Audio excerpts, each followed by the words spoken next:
Hello, hello. Testing. How are we all? All right, cool. So we are Hashlock. We are the industry-leading Web3 security auditing firm. Here to talk to you today about what we do, how we secure the industry, a bit about our story as a business as well, which is quite interesting to a lot of you guys. Whether you're launching a project or working within one or within a business, and then why security is important and how we do what we do. And Lisa will be moderating the panel and talking to us. So we've got myself and Jock, the co-founders of Hashlock, and then Jamie and Raf, two of our awesome team from Dubai and Greece as well, flown in for this event. So we'll hand over to Lisa to moderate the panel. Right, guys, I hope you're all doing well. Let's just start off with a bit of the backstory. So you guys, what inspired the founding of Hashlock, and what problem were you initially looking and trying to solve? Yeah, awesome. Great question. So I think when Fletcher and I founded Hashlock, we were both playing a video game called Counter-Strike, and we were talking over Discord, and we were personally invested in this space, and I think we were just sort of, riffing off each other, trying to solve the problem of mass adoption for the crypto industry. And I think we saw it from our perspective, already being personally invested. We sort of knew the tech, we believed in it, we understood what it was about. But if we have people from the outside looking in, they see it as, scam industry, there's hacks, they feel it's not as safe, they don't understand why to choose it over fiat and the traditional financial system. So I think we saw that barrier to entry for mass adoption being security. Because if that was the biggest sort of tactic of fear in their mind, then how could we alleviate that? So it all sort of started from there. We got together, incorporated in Australia, and I had my background in computer science, and Fletch had his background in marketing and law, and then the rest is history. We sort of started up, gathered a bunch of really cool security researchers, figured out where people were going right in the security firms, where people were going wrong, and how can we develop processes to essentially be the best in class. I'm sure you're aware, there's still hacks that happen in the space, but I think it's a really cool point of difference for Hashlock that none of our clients have ever lost $1 on chain. And we've been around for 3 and a bit years now, so there's been plenty of time for that to happen. 3 and a bit years doesn't sound that long in the traditional sense, but in crypto, we're wizards. So, yeah, thanks for that. All right, and in those a little over 3 years, has the core mission and vision of Hashlock evolved since the inception? I would say it has a little bit. Like Jock said, there wasn't too much competition in Australia. There's some really cool firms, so Sigma Prime that we look up to a lot was in Australia, but there wasn't heaps in Australia. So we started and got a lot of the Australian market very early. But then once we did that, a lot of the really cool protocols and smart contracts and blockchain innovation gets built overseas. So we had to start growing, and so we had to evolve as a company, and that involved scaling. And so we had to think about how can we scale but also grow in quality, which is very hard to do. Luckily the industry that we're in is a industry of community, and so we were able to find online security researchers that had experience on these sort of auditing competition platforms. And still to this day, since we've sort of started to expand globally, that's pretty much where most of our security researchers come from. And so we've had to figure out, we've figured out that we're able to find security researchers with portfolios and match them to audits that suit them. So whether that's different networks or different types of infrastructure. Because we're able to now, we started off as a smart contract auditing firm, essentially, but now we like to call ourselves a Web3 security firm, which encompasses, layer 1 networks, infrastructure, we're now hosting bug bounties and thinking about Web3 security as a whole. So we've had to sort of grow our vision, but try to keep quality. And it's very hard to do. We are definitely, as far as I know, the largest Web3 security firm that hasn't raised significant amounts of funds. So it's quite hard to do, have that level of quality without significant capital behind you from investors. But we've been able to achieve that through our model by trying to think smarter and work with our clients in that way. And so it's worked out quite well. So I would say that we've just expanded our vision and try to think about the smarter way to do things. So you've mentioned community before. What would you say are the core values, other core values that drive Hashlock's approach and to the approach to cybersecurity and overall client relationships besides that community-focused part? Core values and relationships, what would you say? Yeah, so if I were to speak to the core values from Hashlock, and I'm sure everyone can chime in here, I think it's really important to work with projects and obviously help them secure their project, but help them build trust through their project and protocol across the market. Because, if you're familiar with the space, you might be aware of the risks, but a lot of the users that, are in the market today aren't familiar with all of the risks. So at Hashlock, we are not just looking to secure a project. We want to work with projects for the long term and help them establish their brand from a security perspective across the entire market, that they can be trusted across their protocol and project. And I think, we take a holistic approach at Hashlock where if there's any sort of, additional angles that we can help a project, we will outside of security as well. We, as you can imagine, as an auditing firm, we work with many different styles of projects and different niches. So our contacts in the space, from the relationships we've built, we've created a very good channel for making introductions to the projects we work with and help them grow and expand again. And I think one of those core values is the relationships that we build at Hashlock, and not just from a security perspective, but how we can help projects grow throughout the space as well. Yeah, for sure. And I would add to that we've tried to recruit people that really care about Web3. So Jock and I, if we're being honest, we've had to sort of continually learn. But what we've done is recruit people that know a lot about the space and actually care. So some of the first security researchers we got, made sure that they had, sort of Web3 values in mind. A few of them in the audience over there. Chris and Elvis, first security researchers within Hashlock, essentially. People like, for example, Jamie, is a Twitter degen. He's always on Twitter and knows every single ecosystem that's happening, essentially. Just a chill guy. Yeah, he's a chill guy.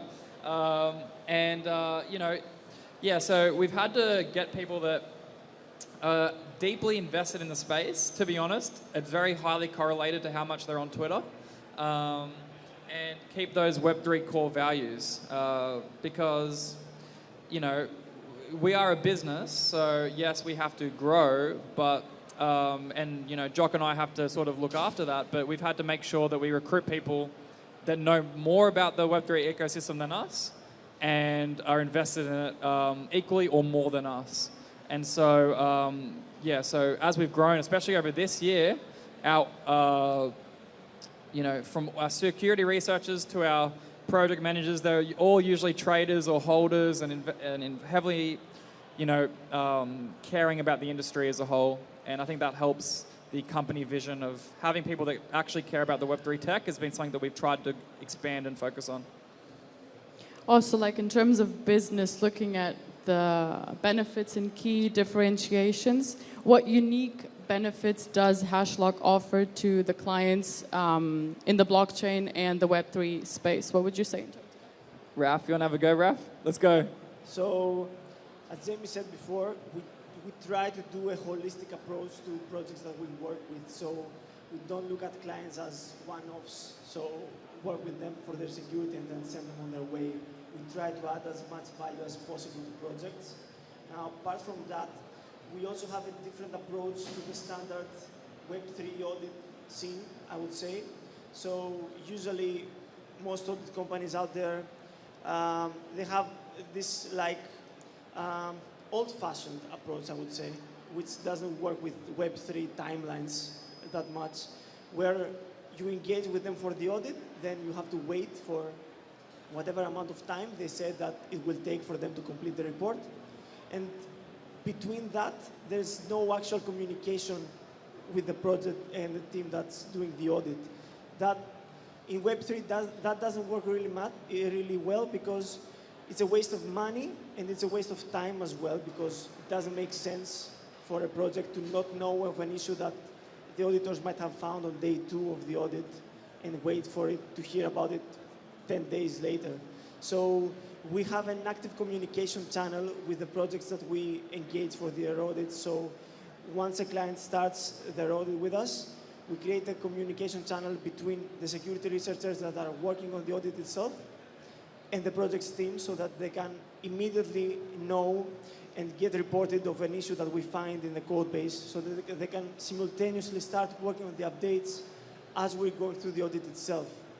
That means that the project saves a lot of resources, especially if we're talking about startups, for example, where resources are scarce.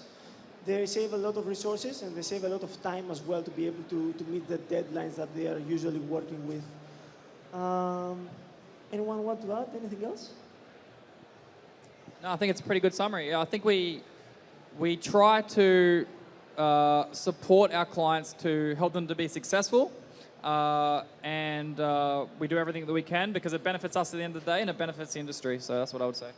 Yeah, and on that too, I think in simple terms, like when we have clients coming to us with a project, they deeply care about the project. It's like their livelihood.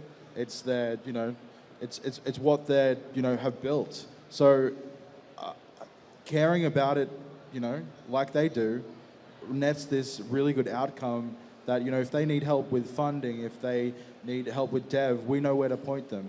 So at any point where they come into the funnel and they talk to us, like that's why we've built out this extensive partnership, because we can just help point you in the right direction. I feel like that should be something that we take care of, for free. And that's why we do it. So if you need help getting pointed in the right direction, and you don't require a smart contract audit or bug bounty management or the services we provide, we're happy to point you in the right direction, like without asking for anything in return. Just that you're going to build something that's cool for the ecosystem that everyone can care about along with you.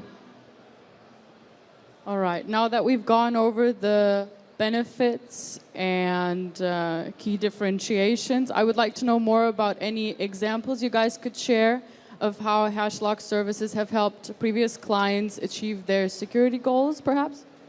Yeah, so a couple examples. So we're actually really lucky. So a lot of the stands around today are our clients. So Day by Day was an early client of ours, bit of a different one, because I think we audited their PyTeal code. It's a bit different. But yeah, so DigitalX is our client. I'm just trying to look out here. BlockChat is our client. Grinio is our client. Bethel's our client. We do a lot of stuff with Labris. Shout out to Labris if you're trying to build.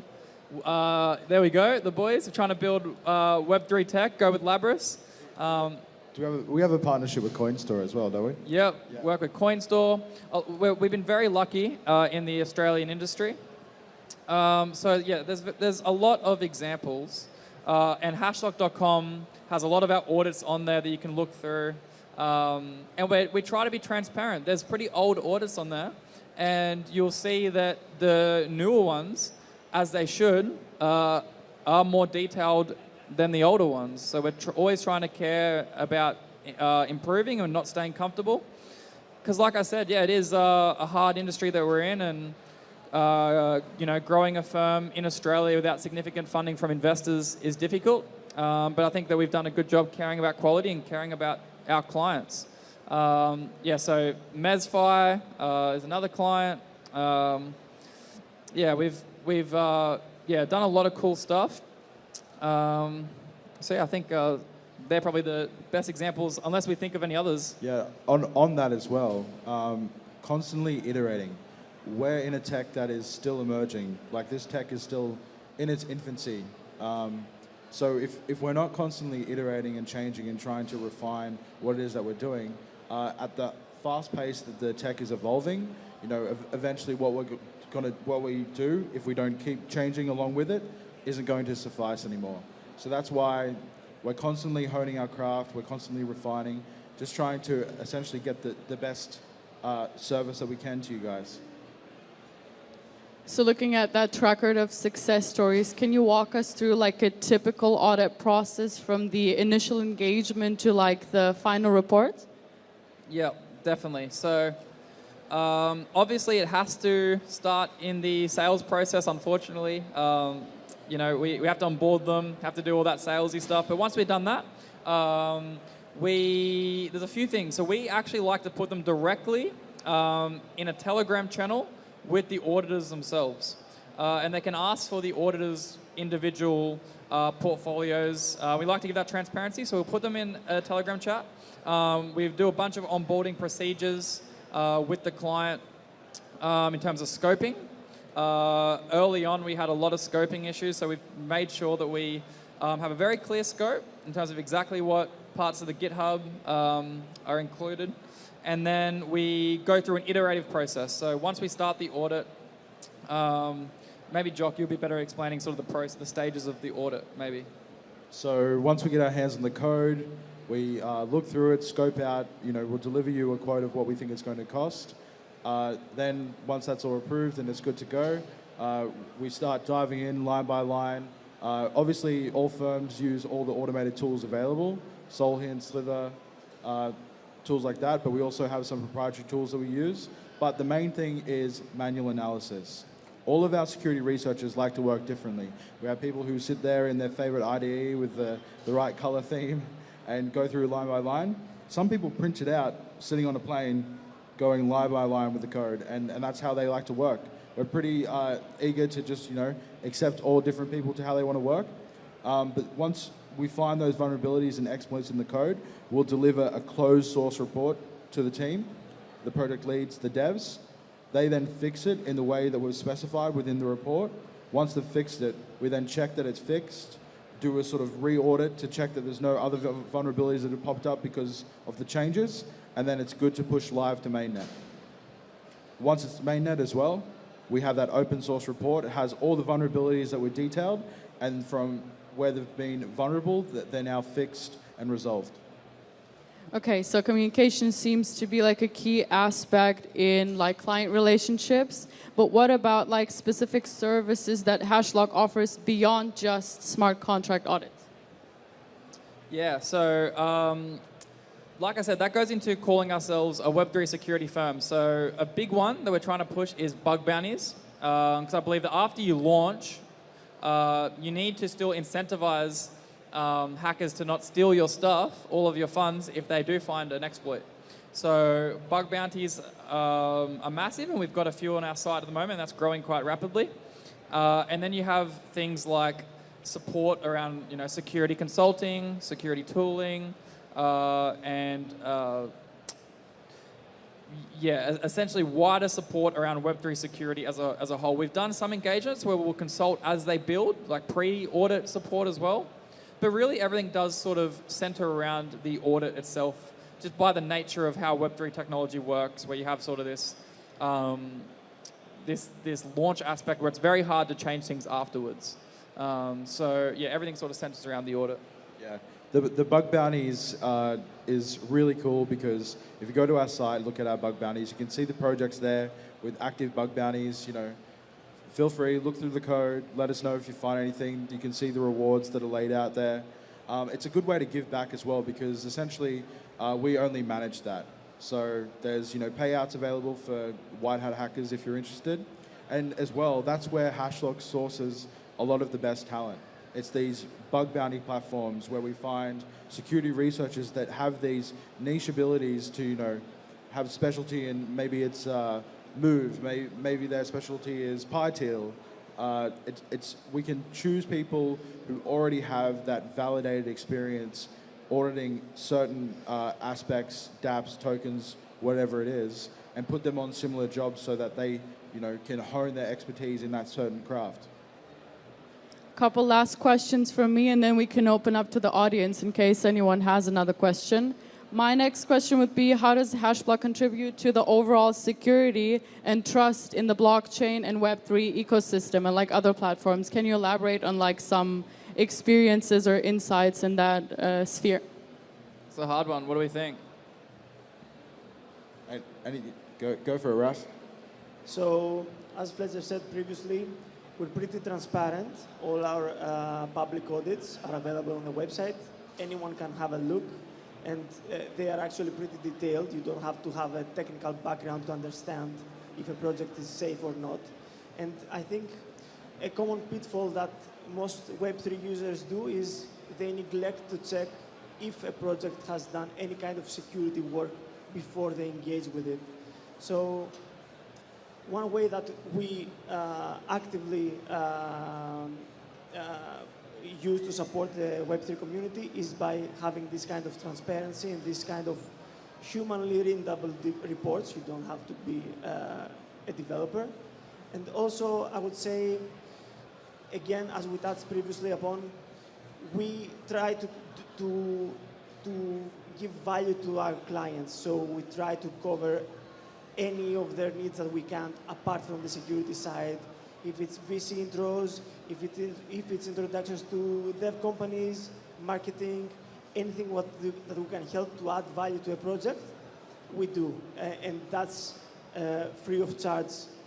It's separate to the audit completely, and we just do it to give back to the community.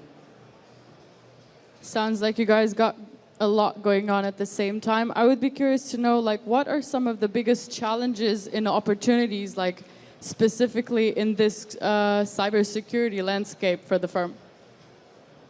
I'll start on this one. I'd say the challenges are, well, the title of this speech, right? We're in an industry without a standard for cybersecurity across blockchain. So, everything we do, we do that with that in mind, that we are essentially setting the standard on how to secure protocols and to have, good security measures across the space. So, yeah, I think that's quite important there.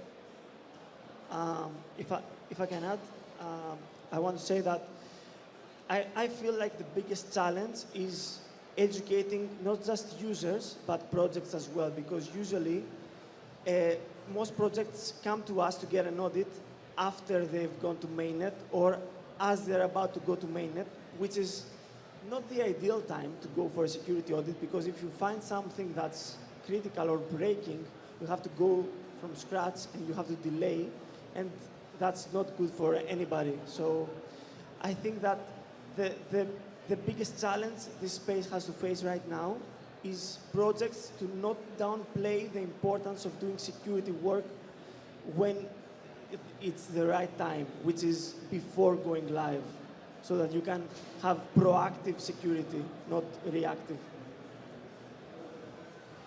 And then I'd like to also chime in on the opportunities, because, I'm on the BD side of things, so from, what Fletch mentioned earlier on the sales side, I get to interact with projects in the beginning stages. So, and that presents a lot of opportunities to learn more about the space and the cool stuff that projects are building and, pushing the industry forward, because, believe it or not, some regulation might try and, stop you from being innovative and pushing the industry forward, but there are people every day, breaking things and pushing the limits on what can be built and what can be accessed by, retail users, devs, etc. So on the opportunity side, it's really cool that, we get to interact with those essentially tech innovators that over the next maybe 3-5 years hopefully become unicorns and household names, in their own right, in their own field.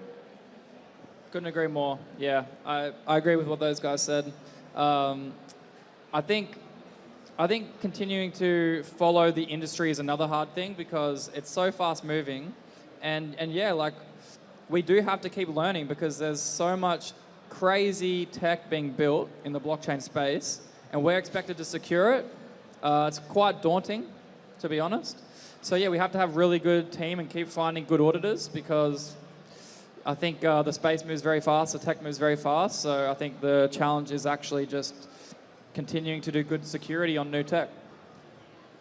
So just adding to what you guys mentioned before with the challenge of keeping up basically with the industry, my final question would be, how is Hashlock adapting specifically to those evolving needs of the industry and just staying ahead of any eventually potential emerging threats also?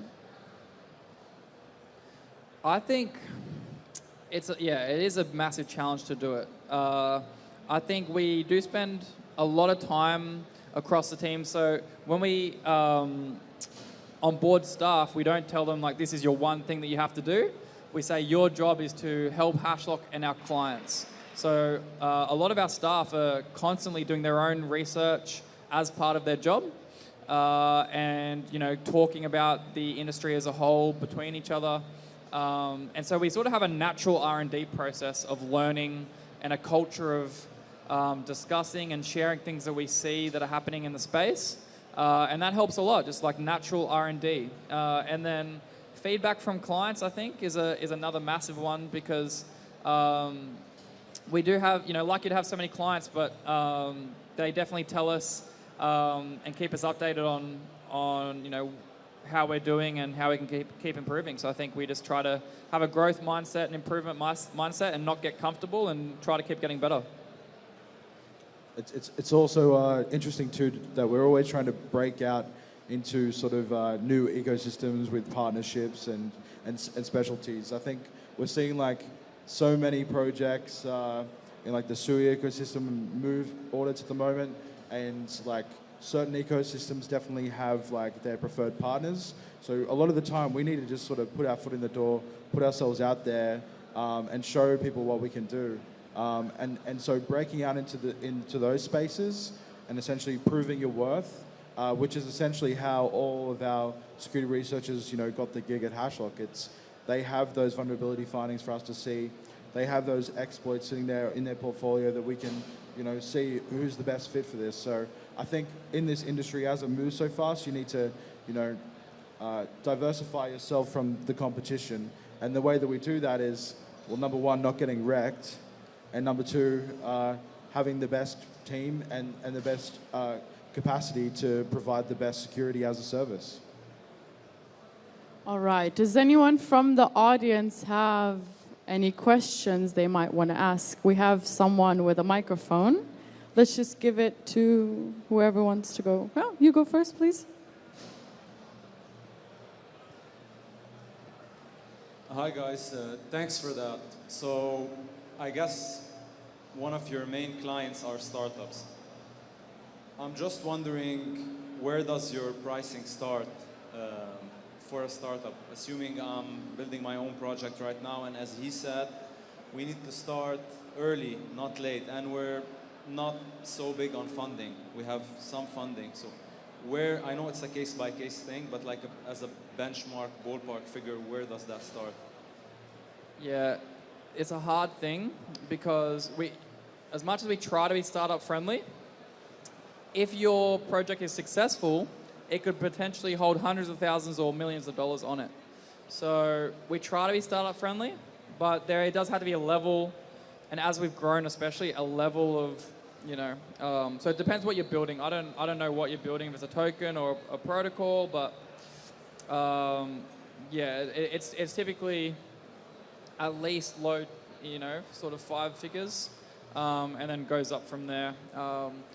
It's really hard, but what we can do is help connect you with investors and VCs that we've tried to partner with over time, and support you in other ways to be able to do it. Because we do have to protect you and make sure we don't do a cheap audit. But yeah, we try to be as startup friendly as possible. And there's a bit of a how long is a piece of string question. So our main things is how many lines of code, complexity, and risk associated with that. Like, do we have 10 billion on chain, or is it like an NFT project with digital goods that aren't as valuable as community funds? So it all depends. But I would say just reach out, because we are happy to help. Like, we've done plenty of case studies. It all depends on timing as well, because depending on when it is that you need the audit, if we have more runway, then we can be a little bit more economical with price. But essentially, if we do like pro bono work, we can't push aside the stuff that is, keeping the lights on, so to speak. Can I add something really quick? So another thing that you should look out for is there are companies that might present you a cheaper price, but they don't include the reiterations that we include. So once you get the preliminary report and you fix the issues that they found, then they want additional funds to complete the audit. So that's also something to look out for, because you think that you're getting something cheap, but you end up paying even more later on, and you're stuck between a rock and a hard place, essentially. We had one more question right over there, yeah? Yes, yes. It's actually a two-part question, just on the back of that as well. The first part is, you kind of alluded that your clients tend to be reactive than proactive, number one. So I am curious, what is the incentive to come to you? Because I don't think there's a regulatory obligation right now for them to be doing an audit, right? So what's the incentive for them to, number one, have that Hashlock audit certification on them? And the second part is, in your experience, what are some common deficiencies or vulnerabilities that you're seeing in your clients' platforms and in their codes, and what's missing in their frameworks? Sorry. So, want me to start? Yeah, I'll go the first part. I think one of the benefits of getting the audit is to speak, to this earlier question, and it's kind of a chicken and egg problem, but getting that audit also helps raise money from investors because it acts as a security check mark. And although there might not be a complete regulatory requirement, that there are, let's say, savvy investors or, veteran investors in the space that follow a typical VC approach to, investing money. And that, in the traditional sense, is quite heavily regulated through the due diligence process. So, that audit is a very big incentive for projects that want to be taken seriously and raise money. Now, depending on the protocol as well and, the user base, it's a great idea to have that audit to protect your users and to show them that you actually care about, them not just using your project, but that the use cases for them are safe. Because, the last thing you want is put money on chain and you're thinking, this is awesome, they're going to give me XYZ yield, and then you find out they're not audited, and so does a hacker, and they come through and just, drain those contracts. So there's definitely incentives for the startup trying to raise money, and then building trust across your community and the wider community as well. In my opinion, could be a hot take, but I do think that there should be some audit regulations because, I know it's a decentralized space and you do what you want, but I think it's sort of the least you can do to protect your users. So, yeah, that's my take on that one. For the second part, you asked what are some common issues that we see, right? So I would say some of the common issues are, first of all, taking someone's code, forking it, and be like, okay, this was used before, it wasn't exploited, I'm sure I can use it, it's gonna be fine, and just change a few things here and there, should be okay. It's not okay, because depending on what you change, you might break it, so someone might be able to exploit afterwards, or it might not have been exploited up to that point, but that doesn't mean that it's not exploitable. So just mindlessly forking code usually doesn't end up good. The same goes for overlooking stuff that you feel too confident about. So usually that happens with projects that are built, the people that build it, the founders come from a computer science background, and they're like, I've built this, I've written the code for this, I'm 100% sure. That doesn't work as well. It's always good to have a third separate entity go through the code base with no emotional attachment to it and just look at it from a neutral perspective.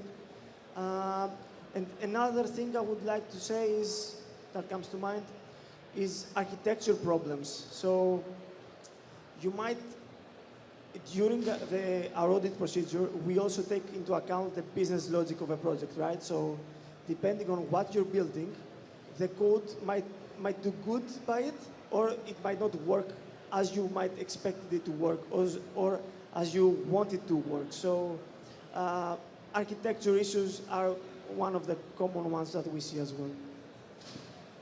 I think we had another question in the back, and hopefully the boys can answer it in under 3 minutes, because then we have to get up by that time. Thanks for that, guys. What's the triage process for your bounty hunting programs? For our bug bounty programs? Yeah, what's the triage process? Yeah, so for us, the opportunity was primarily in our audit clients. That's how we want to grow our bug bounty platform. It's very hard to sell, it's harder to sell bug bounties to people that we haven't audited, but we have a massive opportunity once we've finished an audit to get the, and by the way, are you talking about, just let me check, findings or onboarding, or findings? Okay, findings. Findings. Oh, okay, sorry, I was going down the project side of things. So we essentially have our pool of security researchers for our audits. And if you submit a bug, which I know you personally might actually one day be keen to submit some bugs, we would get our security researcher team, probably the ones who worked on that specific audit, if we did an audit for that client, to judge the bug. And then they would talk back and forth with you if there's any disagreements, and then match it to a vulnerability level, and then pay you the fee. If you look at the platform, we purposely had slightly less rules than most other bug bounties. The reason why is to benefit you as a security researcher, because if you go to most other platforms, there's all these checks, balances, all these things, these hoops, terms and conditions you have to meet. For us, it's a simple form submission. If you submit a bug and a proof of concept and it's correct and we validate it, you will get paid. So that's how it essentially works. Then we have to do our job, talk to the client, say, hey, a bug has been submitted and we've validated it, our auditors have validated it, and we'll talk to the client, and then the way that we have it set up, typically the client's treasury would pay you through us. Typically. Right. If we don't have any more questions, I'd like to thank the audience for listening to us talk, me asking questions, and the guys answering. Ah, there is one more. Oh, yeah, that's right. Yeah. Sorry about that. There's one more question. I know Hashlock has been contributed a lot by its auditing the smart contracts, and the process of auditing smart contract is involving the manual check and automated tools. So I've been talking about business logic in this talk. So are there any automate tools here to checking the business logic specifically that can be customized for each client currently? I think that's harder because business logic comes a lot from documentation outside of the code. It comes a lot from, you can't, business logic is usually within the code.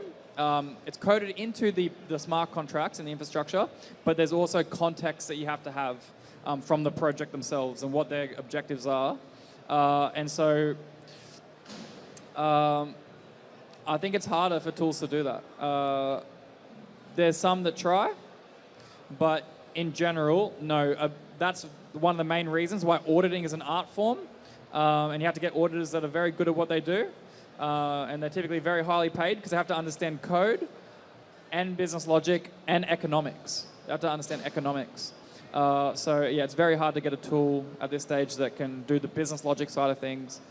I think you might specifically have a few ideas that we've talked to you about, but yeah, it's hard. Yeah, if you're going to go out of your way to maybe develop something like that, I think that would be an extremely good tool. Something that focuses on, I think, is sometimes the problem that we see is We read through the white paper, the specification, figure out what the project intends to do, and what actually happens at a code level, that it doesn't sync up. So I think a tool like that would be super cool, something we'd definitely use.